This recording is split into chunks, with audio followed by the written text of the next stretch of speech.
My name is Valerie. I'm 35 years old, and on my 10th wedding anniversary, my husband stood in front of 50 guests and called me a disgrace to his success. I had spent weeks planning the perfect celebration. I never imagined it would end with me giving him a gift he would regret for the rest of his life. Before I tell you about the moment everything shattered, let me know where you're watching from. If you've ever felt invisible in your own marriage, hit that subscribe button. Because what happened next proved that the quietest woman can make the loudest statement. I'm 35 now, but 10 years ago, I was a completely different person. At 25, I was living my dream in Boston as a marketing manager at a mid-sized advertising agency. I made $65,000 a year, lived in a cozy studio apartment in Back Bay, and absolutely loved the creative energy of my job. Every morning, I'd walk to work with my coffee in hand, feeling like I owned the world. I was independent, successful, and building something that was entirely mine. That's when I met Ethan Walker at a networking event downtown. He was 27, tall, confident, with this magnetic charm that drew people in. He worked as a junior financial analyst at a small investment firm, making $45,000 a year, but he talked about his future like it was already written in gold. He'd lean in close and tell me about his plans to build a financial empire to become someone important in the industry. I remember the exact moment I fell for him.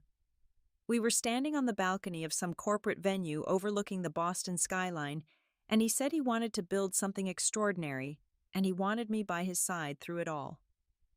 We dated for 6 months. Looking back, I can see how fast everything moved, but at the time it felt right. Ethan proposed on a chilly October evening at Cape Cod Beach. The sun was setting, painting the sky orange and pink, and he got down on one knee in the sand. "I want to build an empire," he said, "and I want you by my side as my queen." I said yes without hesitation. I thought we'd conquer the world together, two ambitious people supporting each other's dreams. We got married the following September at a small ceremony in Martha's Vineyard. It was beautiful and intimate, just close friends and family. For the first year, everything seemed perfect.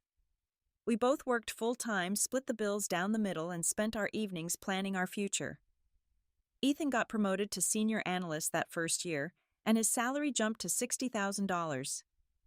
He was thrilled working longer hours, coming home later. But I understood. I was working hard too, managing campaigns and building my portfolio. Then in our second year of marriage, I got pregnant. We hadn't planned it, but we were happy. Our daughter Emma was born on a rainy April morning, and the moment I held her, everything changed. Not just my love for this tiny human, but Ethan's expectations of me. He started saying things like, "Having a baby changes everything. One of us should stay home." At first, I resisted. I told him I could take maternity leave and return to work. My company had excellent benefits, and I'd worked so hard to get where I was. But Ethan kept pushing. "Emma needs her mother," he'd say. And honestly, my career has more growth potential. I felt torn.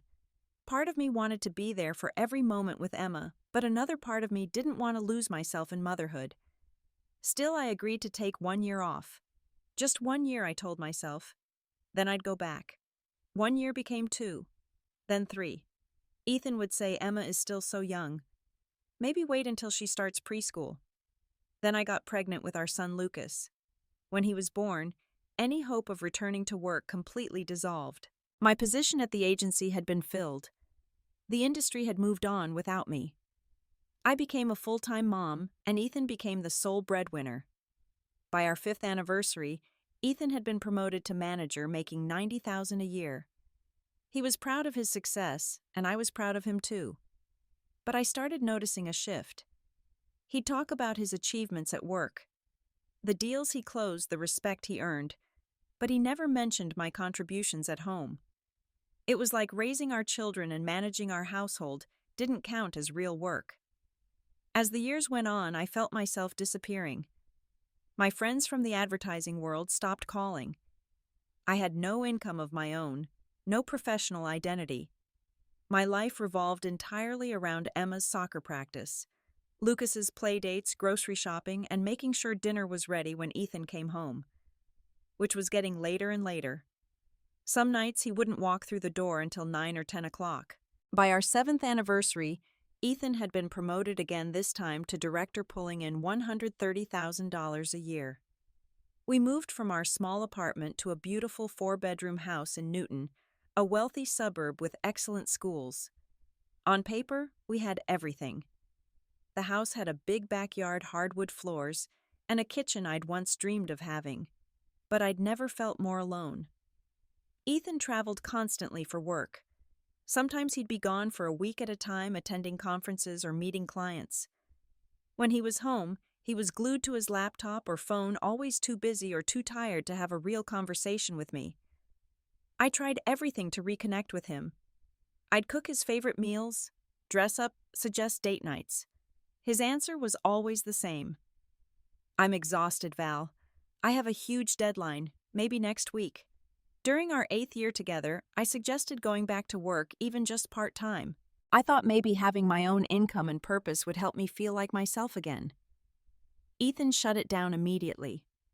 "Who will take care of the kids? Daycare is expensive and not as good as having their mom." The way he said it made me feel guilty, like wanting a career made me a bad mother. By our 9th anniversary, I barely recognized myself anymore. I'd look in the mirror and see a tired woman in yoga pants and a ponytail, no makeup, no spark in her eyes. I had no money that was truly mine, no friends who understood what I was going through, no career to fall back on. My entire existence had been absorbed into serving my family and specifically serving Ethan. But I kept telling myself it was worth it. This is what marriage is, I thought. This is sacrifice. This is love. Our 10th anniversary was coming up, and I convinced myself that once we hit that milestone, things would change. We'd reconnect. He'd remember why he married me. We'd fall in love all over again. I was so desperately holding on to hope that I couldn't see the truth right in front of me. 3 months before our anniversary in June, I started noticing changes in Ethan. At first, I thought they were positive. He joined an expensive gym and started going 5 days a week before work. He bought new clothes, expensive tailored suits in charcoal gray and navy blue. He started wearing cologne, a woody scent I didn't recognize. When I complimented him, saying it was great that he was taking care of himself, he barely acknowledged me. "I need to look professional," he said without looking up from his phone. "Image matters in my field." Then he started commenting on my appearance. We were having breakfast one Saturday morning, and he looked at me across the table with this critical expression. "Val, have you thought about joining a gym? You've gained weight since the kids." I felt like I'd been slapped. I'm 5 feet 6 inches tall and weigh 145 pounds. I'd only gained 10 pounds since our wedding day, and most of that was from 2 pregnancies. "I'm only 10 pounds heavier than our wedding day," I said quietly, feeling my cheeks burn with embarrassment. He shrugged. "Still, you should take better care of yourself." Then he went back to his eggs like he hadn't just gutted me with his words. Around this time, Ethan started coming home even later than usual. Some nights he'd walk in after 11, smelling faintly of alcohol, his tie loosened. When I'd ask where he'd been, he'd give vague answers. Client dinner, networking event, late meeting. I believed him because I wanted to, because doubting him meant facing something I wasn't ready to face. 2 months before our anniversary in July, the comments got worse. I suggested we take the kids to the beach for the weekend, just a small family trip to reconnect. Ethan looked at me like I'd asked him to fly to the moon. "I can't," he said flatly. "I have a major deal closing." I pointed out that he always had a major deal closing. "The kids miss you," I said, trying to keep my voice calm. "They barely see you anymore." His response made my stomach turn. "The kids are fine. They have you 24/7. Someone has to pay the bills." The way he said it felt like an accusation, like I was a burden instead of a partner. I'd given up everything to support his career, to raise his children, and he made it sound like I was doing nothing but spending his money. One night in late July, Ethan came home past midnight. I'd been lying awake, worried sick, checking my phone every few minutes. When I heard the front door open, I went downstairs. He was in the kitchen loosening his tie, and I could smell whiskey on his breath. "Where were you?" I asked, trying not to sound accusatory. "Client event," he said without meeting my eyes. "I told you. You didn't text or call," I said. I was worried. He turned to face me then, and there was something cold in his expression, something I'd never seen before. "I'm a grown man, Valerie. I don't need to report every move to you." I felt tears prick my eyes. "I was just worried," I said softly. He laughed a harsh sound. "Maybe if you had something to do besides wait for me, you wouldn't worry so much." I went upstairs and cried in the bathroom with the water running so he wouldn't hear me. I didn't understand what was happening. When had my husband become so cruel? When had I become someone he resented instead of loved? The following week, I tried to do something special. I cooked his favorite meal, a perfectly seared steak with garlic mashed potatoes and asparagus. I set the table, nicely lit candles, put on a dress instead of my usual yoga pants. Emma and Lucas were excited, chattering about how pretty the table looked. When Ethan came home, he sat down without commenting on any of it. He cut into the steak, took a few bites, then pushed his plate away. "This is overcooked," he said. "Can't you do anything right?" Emma, who was 8 years old, looked up with wide eyes. "I think it's yummy, Mommy," she said loyally. Ethan turned to her. "You're 8. You don't know what good food is." I sat there humiliated in front of my own children, feeling smaller than I'd ever felt in my life. 1 month before our anniversary in August, I hit my breaking point. I made an appointment with a marriage counselor and told Ethan we needed to go.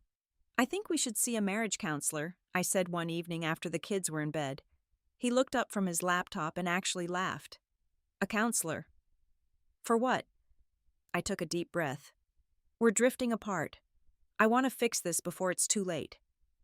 Ethan closed his laptop slowly. "There's nothing to fix," he said. "You're just being dramatic." I felt anger rising in my chest, something I'd been pushing down for months. "You barely talk to me," I said, my voice shaking. "You criticize everything I do. You come home late without explanation. This isn't the marriage I signed up for." He stood up, looking down at me with contempt. "Maybe you should have thought about that before you let yourself go." I stood there speechless. Let myself go? I'd spent 10 years raising his children, managing his home, supporting his every ambition. And this was what he thought of me. I tried one more time. "I work 80 hours a week to give this family everything," he interrupted. "All you do is stay home. And you can't even keep the house clean or cook a decent meal." "The house is clean," I said desperately. "I take care of everything." He smirked. "If you say so." Then he walked out of the room, leaving me standing there alone. That night I made a decision. Our 10th anniversary was coming up in 3 weeks. I would plan the most beautiful celebration, invite his colleagues and our friends, show him the wife he'd married. Maybe seeing how much effort I put in, how much I still cared, would remind him of what we had. It was my last attempt to save something that, looking back, was already dead. In early September, with 3 weeks until our anniversary on the 21st, I threw myself into planning the party. I wanted it to be perfect, a reminder of the love we'd once shared. I made lists, checked things twice, and spent hours researching caterers and decorations. I decided to host it at our home in Newton. The house was beautiful, and I wanted Ethan to see what we'd built together. I created a guest list of 50 people. Most were Ethan's colleagues from work and their spouses. I invited a few of my old friends from my advertising days, though I hadn't spoken to most of them in years. I felt nervous reaching out after so long, but I needed people there who knew me before I became just Ethan's wife. My budget was $5,000, money I'd carefully saved over the past year from the household allowance Ethan gave me each month. I'd skipped buying myself new clothes, cut back on small luxuries, and saved every spare dollar. This anniversary felt like my last chance to save my marriage, and I was willing to spend everything I had on it. I hired a catering service from our favorite Italian restaurant, the place where Ethan had taken me on our 3rd date. I ordered antipasto platters with prosciutto and fresh mozzarella mushroom risotto osso buco with gremolata and tiramisu for dessert. I selected wines carefully, including a Chianti Reserve that Ethan particularly loved, the one that cost $40 a bottle. For decorations, I chose gold and white, the colors from our wedding. I ordered dozens of white roses and gold table runners. I hired a photographer to capture the evening, thinking we could look back on these photos someday and remember the moment we chose each other again. Every detail mattered to me. Every detail was chosen with love. I spent 2 full weeks planning and preparing. I called vendors, confirmed orders, arranged for rental tables and chairs since our dining room couldn't seat 50 people. I planned the timeline of the evening down to the minute. Cocktails at 6, dinner at 7, toasts at 8. I even wrote out what I wanted to say in my toast to Ethan, words about partnership and growth and commitment. When I told Ethan I was planning something special for our anniversary, he barely looked up from his phone. Whatever he said, just don't go overboard. His indifference stung, but I pushed it aside. Once he saw how much effort I'd put in, he'd appreciate it. He'd remember the woman he'd married. With the party planned, I turned my attention to myself. I wanted to look beautiful for him, to show him I was still that woman he'd proposed to on Cape Cod. I booked an appointment at an expensive salon in downtown Boston, something I never did anymore. I spent $200 on a cut and highlights honey-colored streaks that brightened my brown hair. When I looked in the mirror afterward, I almost cried. I looked like myself again, not just a tired mom, but a woman with style and care. Next, I went shopping for a dress. I walked through Newbury Street, Boston's upscale shopping district, feeling out of place in my usual jeans and flats. In the third boutique I tried, I found it. A sapphire blue cocktail dress that hugged my figure in all the right ways. It had a sweetheart neckline and fell just above my knees, elegant and sophisticated. The price tag said $350, and I hesitated. I'd never spent that much on myself since having kids. But this was important. I bought the dress along with matching heels and delicate gold jewelry. When I got home and tried everything on together, I felt beautiful for the first time in years. I took a photo in the mirror and almost posted it to social media, but I stopped myself. I wanted Ethan to see me first. The total I'd spent on myself came to $600. Hair, dress, shoes, jewelry. I felt guilty about the expense, but I told myself I deserved this. It was our 10th anniversary. I was allowed to feel special. I also needed to buy Ethan a gift. I'd been saving for this separately, putting aside small amounts for 2 years. I had $3,000 saved, and I knew exactly what I wanted to get him. An Omega watch, the kind he'd admired in store windows, but never bought for himself. I found the perfect one, stainless steel with a black face, classic and timeless. I had it engraved on the back. To my king with love, 10 years and forever. V. The engraving cost extra, but I wanted him to have something permanent, something he'd wear every day and think of me. I also wrote a card to go with the watch. I spent an entire evening drafting it, wanting the words to be perfect. Ethan, I wrote. 10 years ago, you asked me to be your queen. I've tried my best to support your empire. I may not be perfect, but my love for you has never wavered. Here's to the next 10 years. Forever yours, Valerie. Reading it back, I felt hopeful. Surely he'd see how much I loved him. Surely this would change things. The day before our anniversary, September 20th, I spent from dawn until evening preparing the house.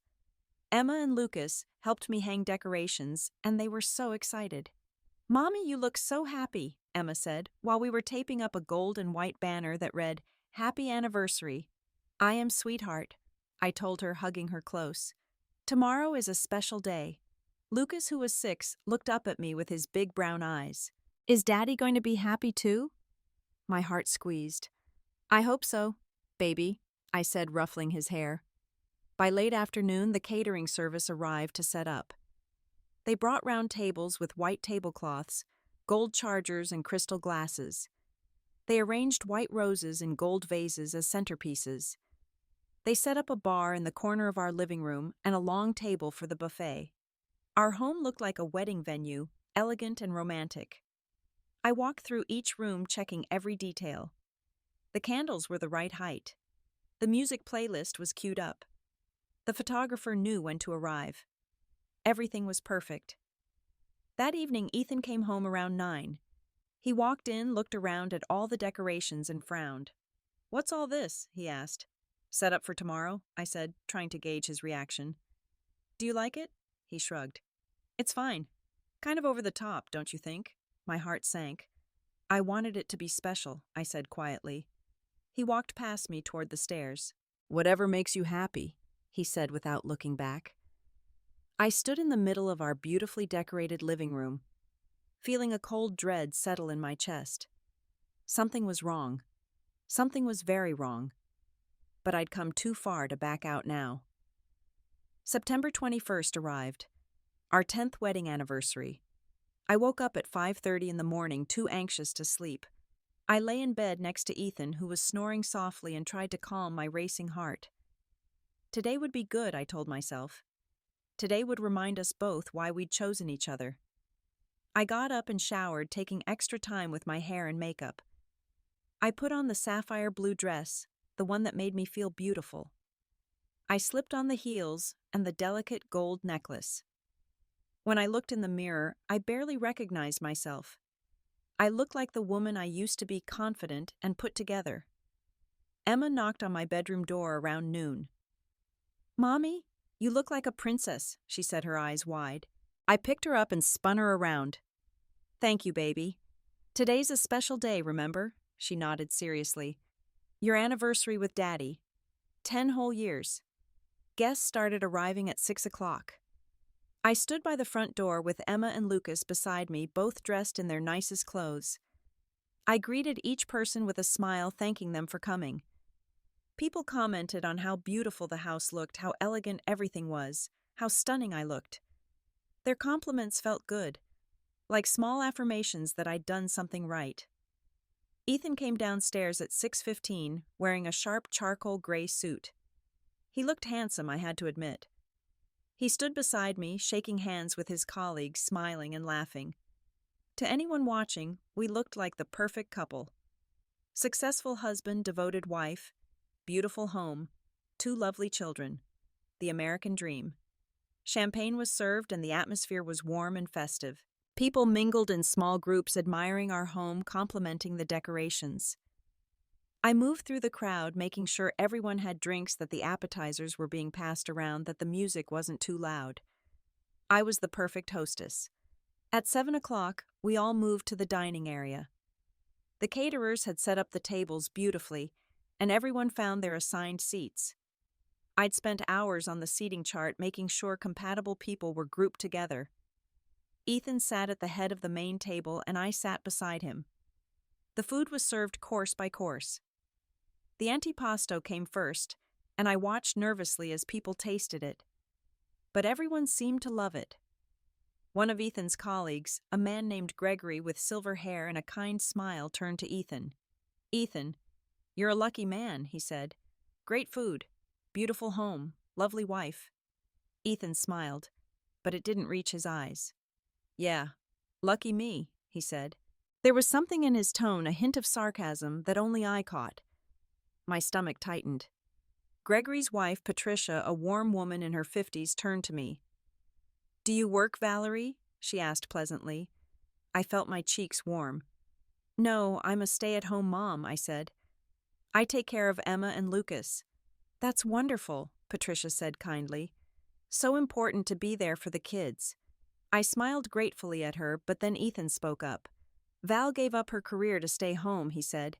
"She was in marketing." "Oh, how nice," Patricia said. Ethan continued, and I felt my stomach drop. Of course, that was 10 years ago. Hard to imagine going back now. The industry has changed so much. The words sounded like a compliment, but they weren't. They were a subtle dig, a reminder that I was obsolete, that I'd been out of the game too long to matter anymore. Another colleague, a younger man named Darren, chimed in. "Ethan, you've been killing it at work. Promotion to VP next quarter, right?" Ethan nodded, looking pleased. "That's the plan." Then he glanced at me. "Someone has to bring home the bacon." He paused. "Val certainly isn't." A few people laughed uncomfortably. I felt my face flush hot. I kept my smile fixed in place, but inside I was crumbling. How could he say that in front of all these people? How could he diminish me like that? The main course was served ossobuco with creamy risotto. People ate and praised the food, but I couldn't taste anything. My mouth was dry and my hands were shaking in my lap. I kept thinking, maybe that's it. Maybe he's just had too much wine. Maybe the rest of the evening will be fine. But I was wrong. At 8 o'clock, after dessert had been served and cleared, Patricia spoke up again. "Are you two exchanging gifts?" she asked with a warm smile. I saw my chance. "Actually, yes," I said, trying to inject enthusiasm into my voice. I stood up and went to the side table where I'd placed Ethan's gift wrapped in elegant gold paper with a white ribbon. I carried it back to the table and placed it in front of him. "Happy anniversary, Ethan," I said softly. "I hope you love it." Everyone watched as he unwrapped it slowly. He opened the box and pulled out the Omega watch. He held it up, examining it under the light. The room was silent, waiting for his reaction. He turned the watch over and read the engraving on the back. "To my king with love. 10 years and forever. V." He stared at it for a long moment, and I held my breath. "Do you like it?" I asked, my voice barely above a whisper. "I saved for 2 years to buy it." Ethan looked up at me, and there was something cold in his eyes. "To my king," he said, his voice dripping with mockery. "Seriously, Val," I felt my heart start to pound. I thought I stammered. "You once said you wanted to build an empire, and I'd be your queen." "That was 10 years ago," he said flatly. "I was young and naive." He placed the watch back in the box without putting it on. $3,000 for this. That's a waste of money." The room went completely silent. I could feel 50 pairs of eyes on me watching my humiliation. "But I thought you'd like it," I whispered, fighting back tears. "You thought wrong," he said. "As usual." I sat down my legs, shaking so badly I thought I might collapse. This couldn't be happening. Not here. Not in front of everyone. Gregory tried to lighten the mood. "Ethan, maybe you should say a few words," he suggested. 10 years is a milestone." I looked at Ethan with desperate hope. Maybe he'd say something kind, something to salvage this disaster. Maybe he'd apologize.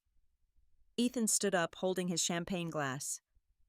"Thank you all for coming tonight," he began. 10 years. Quite a journey. He looked around the room and people smiled, expecting a sweet speech. 10 years ago, he continued, I married a woman I thought would be my partner in success. He paused, looking directly at me. I've worked my way up from analyst to director, soon to be VP. I've built a career, a reputation, financial security. His voice was filled with pride, and people nodded approvingly. And through it all, he said, I've had a wife who, well, let's just say she's been here. A few people laughed nervously. My face burned with shame. Val gave up her career to raise the kids, he continued. Noble right. He paused for effect. But let's be honest. It's been 10 years. The kids are in school full-time. And what does Val do all day? I wanted to disappear. I wanted the floor to open up and swallow me whole. I come home to unmade beds, he said, his voice growing sharper.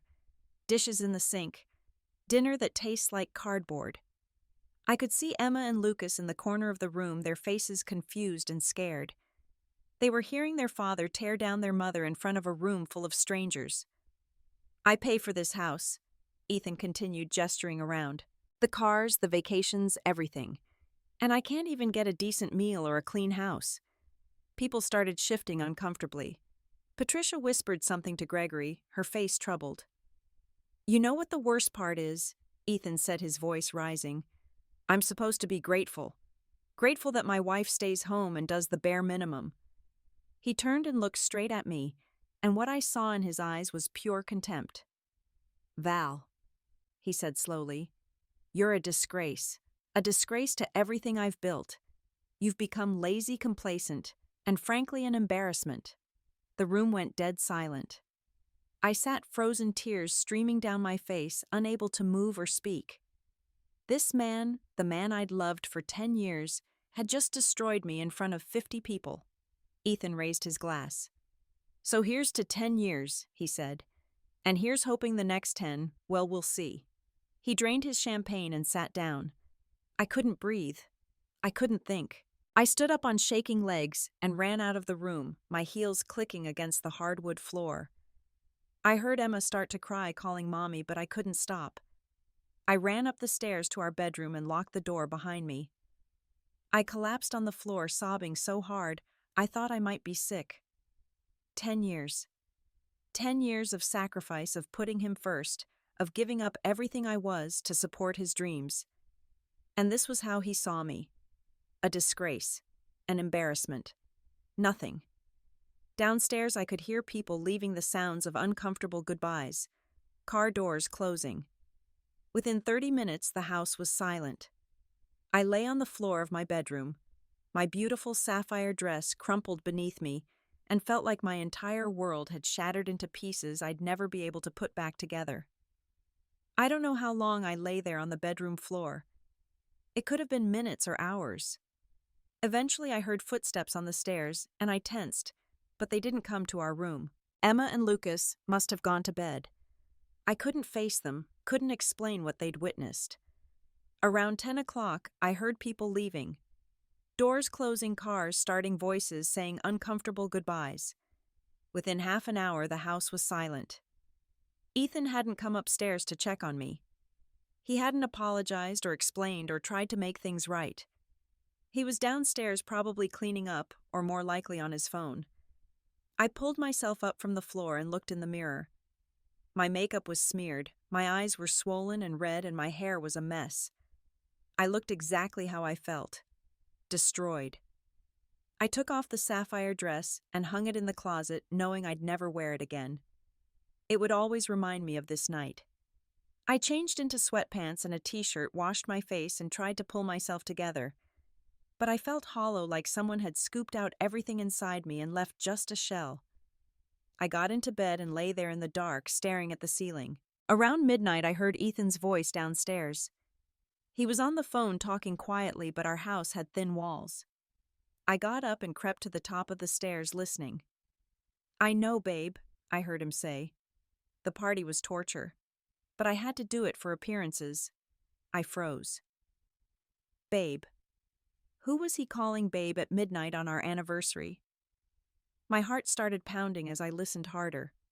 "No, she has no idea," Ethan continued. "She's too stupid to figure it out." He laughed, a sound that made my blood run cold. "I'll see you tomorrow. Can't wait." Then, after a pause, "Love you too." I stood at the top of the stairs, gripping the railing so hard my knuckles turned white. Ethan was having an affair. That's why he'd been coming home late, why he'd been so critical of me, why he'd bought new clothes and joined a gym. He wasn't trying to improve himself. He was trying to impress someone else. Everything clicked into place. The cologne, the late nights, the cruelty. He didn't want to fix our marriage. He wanted out. And instead of being honest with me, he'd chosen to humiliate me, to make me feel so small and worthless that I'd be the one to leave. I went back to bed, but I didn't cry anymore. The tears had run dry. Instead, I felt something new, something I hadn't felt in years. Anger. Pure, white-hot anger. Not the sad, helpless kind, but the kind that focuses your mind and sharpens your resolve. Ethan thought I was stupid. He thought I was too weak, too complacent to fight back. He'd called me a disgrace in front of 50 people, and then he'd gone downstairs to talk to his girlfriend like I didn't matter at all. Like 10 years of my life, my sacrifice, my love meant nothing. I lay in the dark, listening to him eventually come upstairs and get into bed beside me. He didn't say a word. He just rolled over his back to me and went to sleep like it was any other night. I stared at his back and made a decision. I wasn't going to be the victim in this story anymore. The next morning, I woke up before dawn. I hadn't really slept, just dozed fitfully. My eyes were still puffy and red, but I didn't care how I looked. Ethan got up around 8, later than usual. He came downstairs to the kitchen where I was sitting with a cup of coffee. "Where's breakfast?" he asked, like nothing had happened. I looked up at him calmly. "Make it yourself," I said. He stopped in his tracks. "Excuse me," I said. "Make it yourself," I repeated. "I'm done being your maid." "What's gotten into you?" he asked, genuinely confused. "Nothing," I said. "I'm just finally seeing things clearly." He grabbed his car keys from the counter. Whatever he said, I have to go to work anyway. "Have fun with your girlfriend," I said quietly. He froze his hand on the doorknob.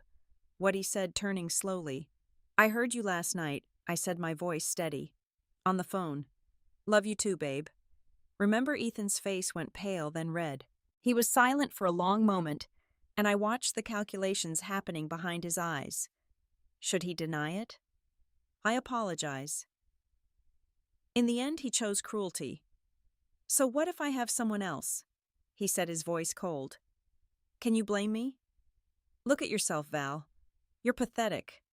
The words should have hurt, but I felt nothing. I'd already decided what I was going to do. "Get out," I said calmly. "This is my house," he shot back. "I paid for it. And I've taken care of it for 10 years, I said, standing up. "Get out." He grabbed his briefcase. "Fine," he said. "I'll be at my girlfriend's anyway. Don't wait up." The door slammed behind him and I was alone. I sat back down at the kitchen table and picked up my phone. I'd already looked up the number last night, lying awake in the dark. I dialed, and a receptionist answered on the second ring. "Saunders and Associates." "How may I help you? I need to speak with someone about filing for divorce," I said. My voice didn't shake. My hands didn't tremble. I felt calm, focused, clear-headed. The receptionist scheduled me an appointment for that afternoon at 2 o'clock. I called my mother, Linda, who lived 20 minutes away. "Can you watch Emma and Lucas this afternoon?" I asked. "I have something important to do." "Of course, sweetie," she said. "But are you okay?" "Patricia called me last night. She told me what happened." "I'll tell you everything later, Mom," I said. "Right now, I just need to take care of something. I'll explain soon." I dropped the kids off at my mother's house at 1:30.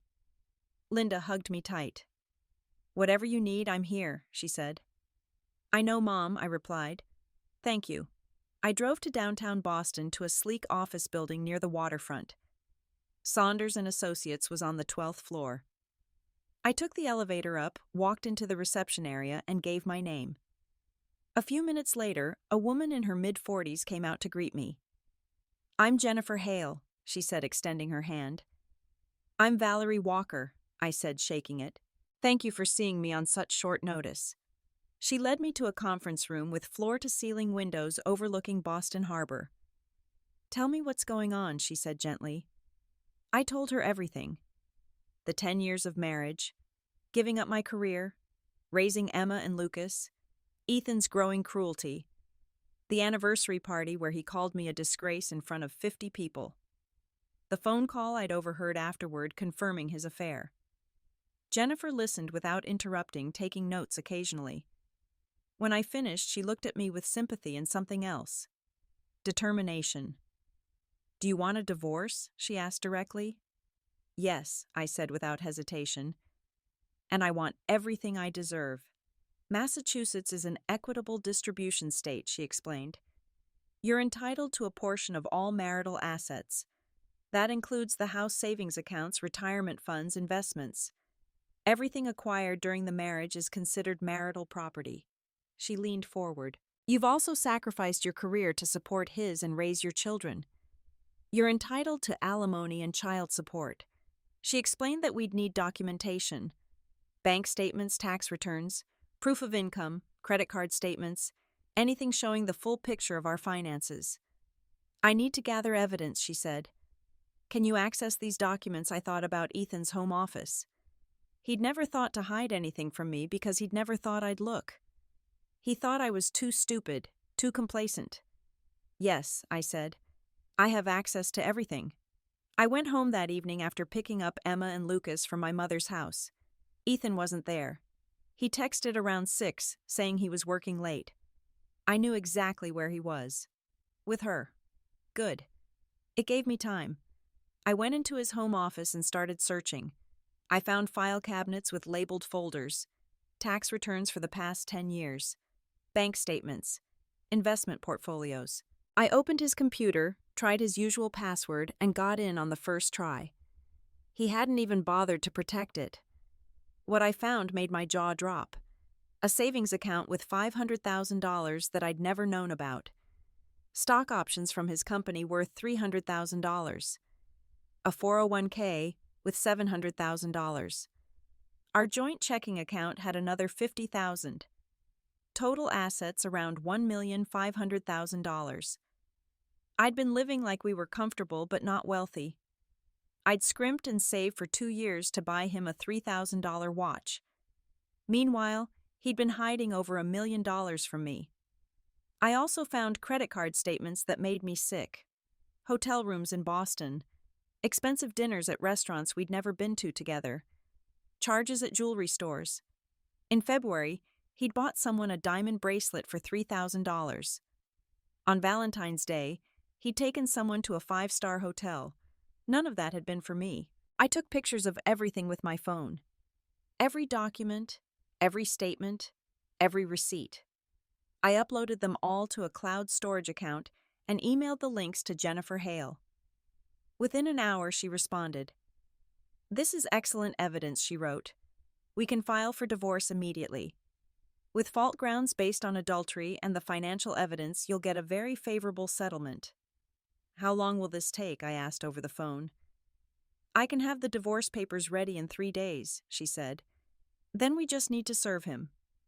I thought about that. Ethan had humiliated me in front of 50 people. He'd called me a disgrace at our anniversary party.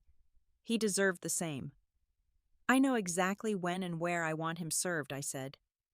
"Tell me," Jennifer replied. "His company is having an awards gala this Friday night," I explained. "He's receiving the Director of the Year award. He invited me weeks ago, but I told him I wouldn't go." And now she asked, and I could hear the smile in her voice. "Now I'm going," I said. "And I'm bringing him a gift he'll never forget."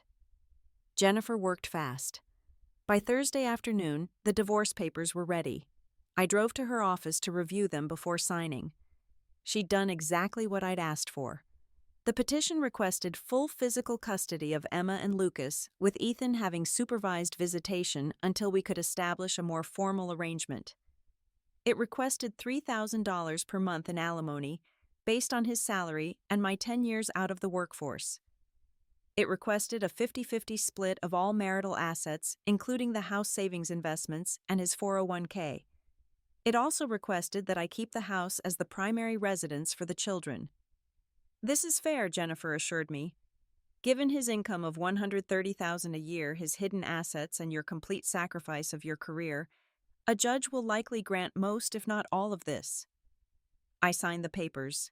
My hand was steady. "Now," Jennifer said, "when do you want to serve him tomorrow night?" I said. "At the gala." She raised an eyebrow. "Are you sure you want to do it publicly?" "Absolutely," I said. "He humiliated me publicly. It's only fair." Jennifer arranged for a professional process server to meet me at the gala. "I'll have someone there at 8 o'clock, she said. "Just point out your husband and we'll handle the rest." Actually, I said I want to do it myself. "I want to hand him the papers personally." Jennifer smiled. "I like your style," she said. The gala was Friday evening at the Ritz-Carlton in downtown Boston. It was a black tie event, one of the biggest nights of the year for Ethan's company. He told me about it weeks ago, bragging about his award. I told him then that I probably wouldn't come, that I didn't feel comfortable at those corporate events. He'd seemed relieved. But everything had changed. I spent Friday afternoon getting ready. I hired a babysitter for Emma and Lucas, telling them Mommy had to go to a work thing. I took a long shower, dried my hair, and pulled it back into an elegant low bun. I did my makeup carefully, smoky eyes and red lipstick. War paint. I chose a black dress from the back of my closet, one I'd bought years ago for a company party I'd attended with Ethan when we were first married. It was sleek, sophisticated, with a high neckline and a fitted silhouette. I paired it with black heels and simple diamond stud earrings. I looked in the mirror and saw someone I barely recognized. Not the broken woman from a week ago, but someone harder, stronger, determined. I put the divorce papers in a large envelope and slipped it into my clutch purse. Then I drove to the Ritz-Carlton. The ballroom was magnificent with crystal chandeliers and floor-to-ceiling windows overlooking Boston Common. There were about 200 people there, all dressed in tuxedos and evening gowns. I walked in at 7:15, scanning the room for Ethan. I spotted him near the bar laughing with a group of colleagues. And next to him, standing too close, touching his arm as she laughed, was a young woman I didn't recognize. She was maybe 28 with long dark hair and a tight red dress. This had to be her. Audrey, his girlfriend. I walked over calmly. Ethan saw me and his smile vanished. "Val," he said, genuine shock in his voice. "What are you doing here?" "I came to support my husband," I said smoothly. "It's a big night for you, isn't it?" The colleagues around him looked uncomfortable, remembering the anniversary party disaster. "You should have told me you were coming," Ethan said, his jaw tight. "And you must be Audrey," I said, turning to the woman in red. "I've heard so much about you." Audrey's face went pale. She glanced at Ethan, then back at me. "I should go," she mumbled, and hurried away into the crowd. At 8 o'clock, the award ceremony began. The CEO of the company, a distinguished man named Mr. Harrison, took the stage. He gave a speech about excellence and dedication, and then announced the first award. "Our next honor goes to someone who exemplifies everything we value," he said. "Director of the Year, Ethan Walker." The room erupted in applause. Ethan straightened his tie, smiled, and walked up to the stage. He shook Mr. Harrison's hand and accepted a glass trophy. He stepped up to the microphone, and the room quieted. "Thank you so much," he began. "This award means everything to me. I've worked incredibly hard to get here."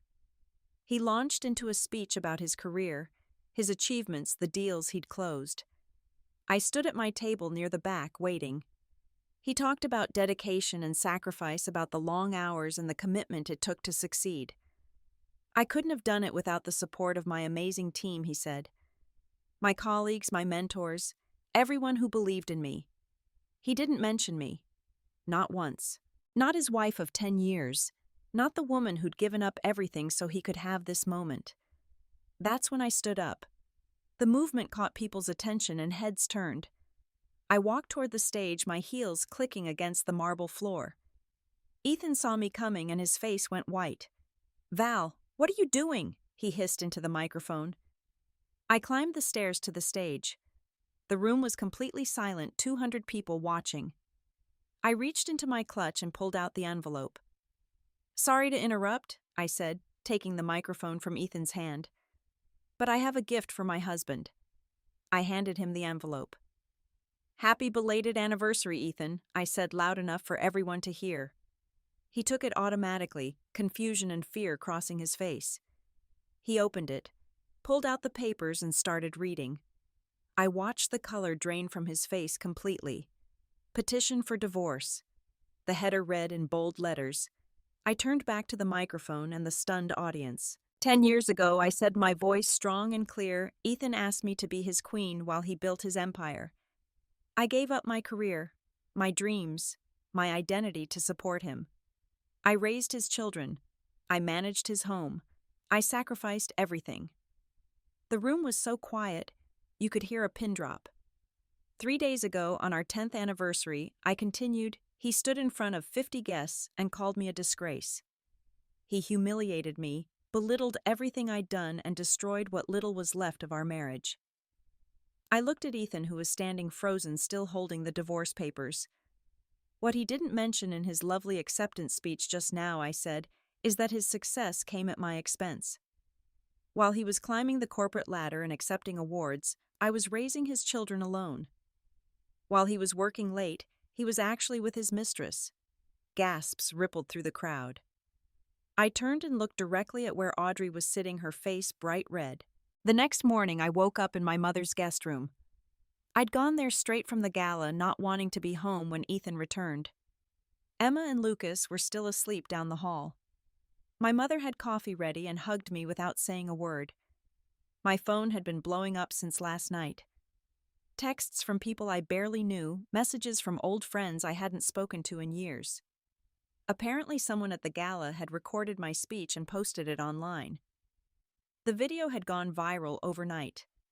I watched it on my phone, my hands around a warm coffee mug. There I was in my black dress, calm and composed, handing Ethan the divorce papers and telling the truth to 200 people. The comment section was overwhelmingly supportive. Queen behavior. This is how you leave a cheater. She deserves everything.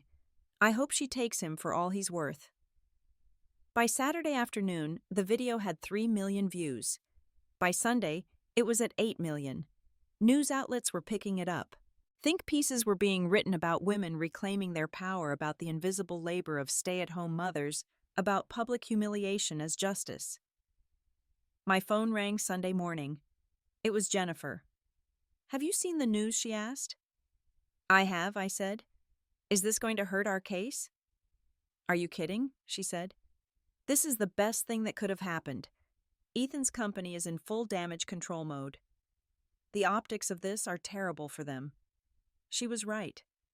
By Monday morning, Ethan's company released a statement about taking workplace conduct seriously and launching an internal investigation. Mr. Harrison called Ethan into his office. I found out later through Jennifer's connections that they'd put his VP promotion on indefinite hold. "Your personal life is affecting our company's reputation," they told him. "We need to reevaluate."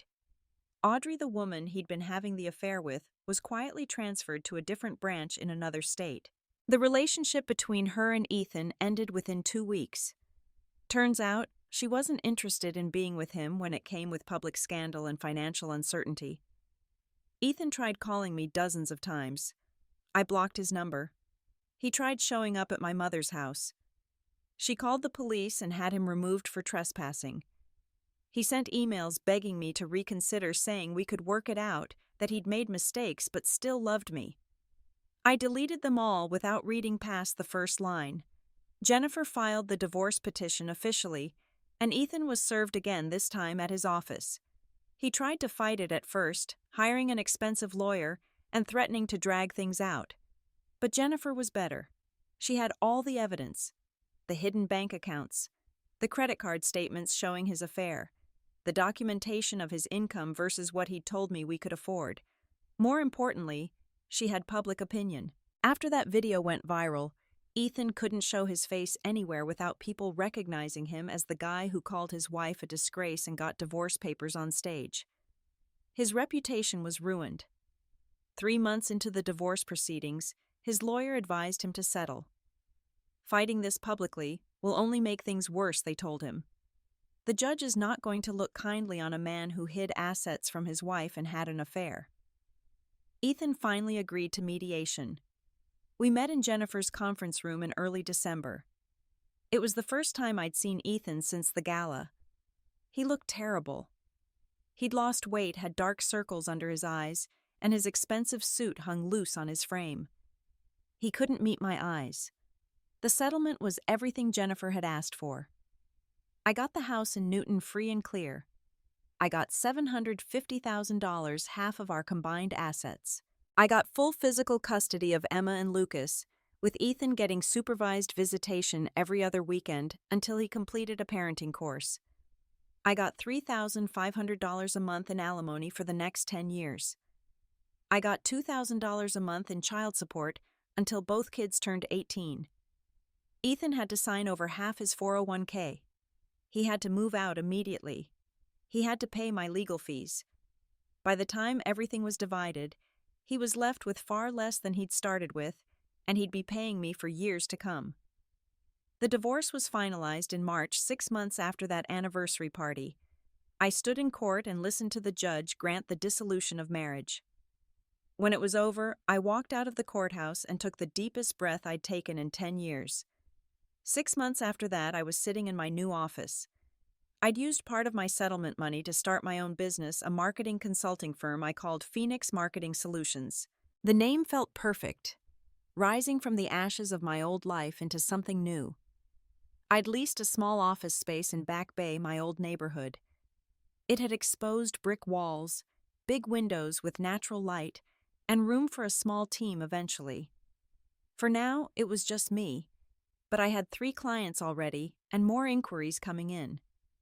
Word was spreading that I was good at what I did, that I understood branding and strategy in ways that came from real-life experience. My income wasn't huge yet, maybe 30,000 the first year, but it was growing. More importantly, it was mine. Money I earned, work I was proud of, an identity that belonged to me and no one else. Emma and Lucas were doing well. Better than well, actually. Without the tension of their parents' failing marriage, they were happier, more relaxed. They saw Ethan every other weekend, and while the visits were awkward at first, they were getting better. Ethan was learning slowly how to actually be a father instead of just a paycheck. As for Ethan himself, I heard through mutual acquaintances that he was struggling. He'd moved into a small two-bedroom apartment in a less desirable part of town. Between alimony, child support, and the legal fees, his finances were tight. He'd been passed over for the VP position permanently, and had heard rumors that he was looking for a new job. The affair with Audrey had ended badly and he was alone. I didn't take pleasure in his suffering exactly, but I also didn't feel sorry for him. He'd made his choices. He'd decided that his ego, his affair, and his cruelty were more important than his family. Now he was living with the consequences. As for me, I was learning how to be Valerie again. Not Ethan's wife, not just Emma and Lucas's mom, just Valerie. A 36-year-old woman rediscovering who she was and who she wanted to be. I reconnected with old friends from my advertising days. I joined a book club. I started running in the mornings before the kids woke up. I went on a few dates, nothing serious, just coffee or dinner with men I met through friends or work. It felt strange at first introducing myself as a single woman, but also liberating. One evening in late September, almost exactly a year after that terrible anniversary party, I sat at my desk in my new office. The sun was setting over Boston, painting the sky orange and pink, the same colors I remembered from Ethan's proposal all those years ago. But this time I wasn't looking at the sunset with someone else. I was looking at it alone, and it was beautiful. I thought about that question people kept asking me. Do you regret how you ended your marriage? Do you regret serving him divorce papers in front of 200 people? Was it too harsh? My answer was always the same. He humiliated me in front of 50 people on the most important anniversary of our marriage. I simply returned the favor. But it wasn't really about revenge, though. I'd be lying if I said that wasn't part of it. It was about reclaiming my dignity. For 10 years, I'd been invisible. The woman who cooked meals that were never good enough, cleaned a house that was never clean enough, raised children while their father took all the credit for providing. I'd bent myself into smaller and smaller shapes, trying to fit into Ethan's vision of what a wife should be. That night at the gala, I became visible again. Not as Ethan's wife, not as Emma and Lucas's mom, but as Valerie Martinez, a woman who knew her worth and refused to accept less than she deserved. The gift I gave Ethan wasn't just divorce papers. It was a mirror, a reflection of exactly what he'd lost. A partner who'd loved him unconditionally, a woman who would have stood by him through anything, a family he'd thrown away for pride and lust, and the attention of someone younger. He'll spend the rest of his life knowing that his moment of greatest professional triumph became the moment of his greatest personal failure. Every time someone mentions that awards gala, every time that video resurfaces online, he'll remember. He'll remember the wife he destroyed and the price he paid.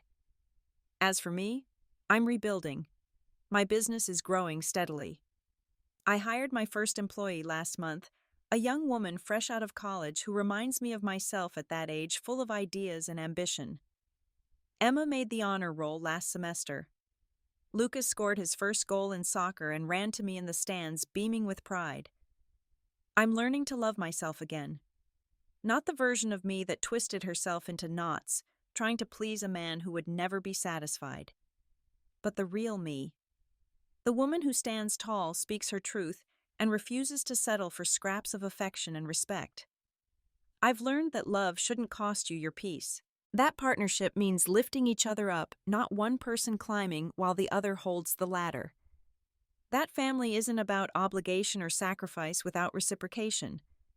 It's about mutual respect, shared joy, and choosing each other every single day. Some nights I wonder if Ethan ever thinks about what we could have been, if he'd valued me, supported me, loved me the way I deserved. We could have built something beautiful together. Instead, he built his empire on my bones and wondered why it all came crashing down. But those thoughts don't last long, because mostly I don't think about Ethan at all. I think about the future, about where Phoenix Marketing Solutions will be in 5 years, about watching Emma graduate high school and Lucas discover his passions, about maybe someday finding someone who sees me as an equal partner, not a servant. I think about the woman I'm becoming, stronger, wiser, unafraid to take up space and demand respect. The woman who walked onto that stage and changed her life forever. So if someone ever makes you feel like a disgrace, remember this. You don't owe them explanations. You don't owe them second chances. You don't owe them your silence or your complicity in your own diminishment. You owe them exactly what they gave you. And sometimes the greatest gift you can give yourself is walking away with your head held high, your dignity intact, and divorce papers in hand. That's my story. That's how I went from being called a disgrace to becoming the woman I was always meant to be. And I wouldn't change a single thing. Have you ever had to stand up to someone who tried to diminish you? How did you reclaim your power? I'd love to hear your stories in the comments below. If this story resonated with you, please hit that like button and subscribe for more real-life stories about finding strength in the hardest moments. Share this with someone who needs to hear that they deserve better, that they're worth more than how they're being treated. Thank you for watching, for listening, and for supporting each other in this community. Remember, you are never a disgrace for knowing your worth. Stay strong, stay true to yourself, and never let anyone convince you that you're less than you are. Until next time, take care of yourselves and each other.